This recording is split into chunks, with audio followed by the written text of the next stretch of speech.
ಹೇ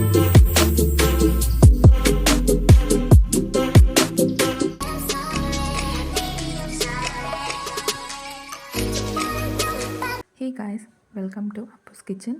ಈ ವಿಡಿಯೋದಲ್ಲಿ ಪನ್ನೀರ್ ಪಿಜ್ಜಾ ಯಾವ ಥರ ಮಾಡೋದು ಅಂತ ನಿಮಗೆ ತೋರಿಸ್ಕೊಡ್ತೀನಿ. ಫಸ್ಟು ಒಂದು ಮಿಕ್ಸಿಂಗ್ ಬೌಲ್ಗೆ ನಾನು tomato ketchup, chilli powder, pepper powder, ಆರಿಗ್ಯಾನೋ ಮತ್ತು ಪಿಜ್ಜಾ ಸಾಸ್ನ ತೊಗೊಂಡಿದ್ದೀನಿ. ಮತ್ತು ಪನ್ನೀರ್ನ ನಾನು ಚಿಕ್ಕ ಕ್ಯೂಬ್ಸ್ ಆಗಿ ಕಟ್ ಮಾಡ್ಕೊಂಡಿದ್ದೀನಿ. 50 ಗ್ರಾಮ್ಸ್ ಅಷ್ಟು ತೊಗೊಂಡಿದ್ದೀನಿ. ಅದನ್ನು ನಾನು ನೀಟಾಗಿ ಮಿಕ್ಸ್ ಮಾಡಿಕೊಂಡು ಒಂದು 10 ಮಿನಿಟ್ಸ್ ನಾನು ಮ್ಯಾರಿನೇಷನ್ ಮಾಡೋಕ್ಕೆ ಬಿಟ್ಟಿದ್ದೀನಿ. ಸೂಪರ್ ಮಾರ್ಕೆಟಿಂದ ಒಂದು ಪಿಜ್ಜಾ ಬೇಸ್ನ ತೊಗೊಂಡು ಬಂದಿದ್ದೆ. ಆ ಬೇಸ್ಗೆ ನಾನು ಟೊಮೆಟೊ ಕೆಚಪ್, ಪಿಜ್ಜಾ ಸಾಸ್ ಮತ್ತು ಫ್ರೆಶ್ ಕ್ರೀಮ್ನ ಯೂಸ್ ಮಾಡ್ತಾಯಿದ್ದೀನಿ.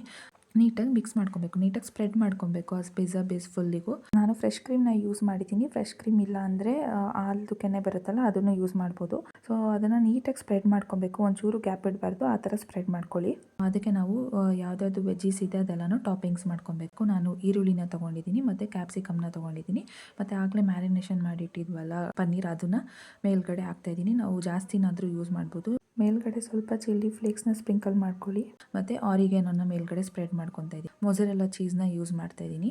ಚೀಸ್ ಎಷ್ಟಾದರೂ ಯೂಸ್ ಮಾಡ್ಬೋದು, ಜಾಸ್ತಿ ಯೂಸ್ ಮಾಡಿ.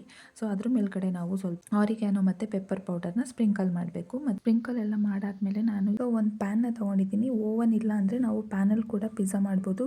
ಪ್ಯಾನ್ನ ನಾನು ಫಸ್ಟೇ ಹೀಟ್ ಮಾಡಿ ಅದಕ್ಕೆ ಪಿಜ್ಜಾನ ಒಳಗಡೆ ಇಟ್ಟಿದ್ದೀನಿ. ಅದ್ರ ಮೇಲ್ಗಡೆ ನಾನು ಲಿಡ್ನ ಕವರ್ ಮಾಡ್ತಾಯಿದ್ದೀನಿ. ಯಾಕಂದರೆ ಸ್ಟೀಮ್ ಆಗಿ ಮೇಲ್ಗಡೆ ಚೀಸು ಮೆಲ್ಟ್ ಆಗಲಿ ಅನ್ನೋದಕ್ಕೋಸ್ಕರ ಲಿಡ್ನ ಕ್ಲೋಸ್ ಮಾಡಿ ಒಂದು 10 ಮಿನಿಟ್ಸ್ ನಾನು ಇದನ್ನು ಕುಕ್ ಮಾಡ್ಕೊಂಡಿದ್ದೀನಿ. ಓವನ್ ಇಲ್ಲ ಅಂದರೂ ಹೇಗೆ ನಾವು ಪಿಜ್ಜಾನ ಮನೇಲೇ ಮಾಡ್ಕೊಬೋದು ಅಂತ ಸೇಮ್ ಅದೇ ಥರ ಟೇಸ್ಟ್ ಇರುತ್ತೆ. ಒಂದ್ಸಲಿ ನೀವು ಮನೇಲಿ ಟ್ರೈ ಮಾಡಿ ಹೇಗಿತ್ತು ಅಂತ ಕಮೆಂಟಲ್ಲಿ ತಿಳಿಸಿ.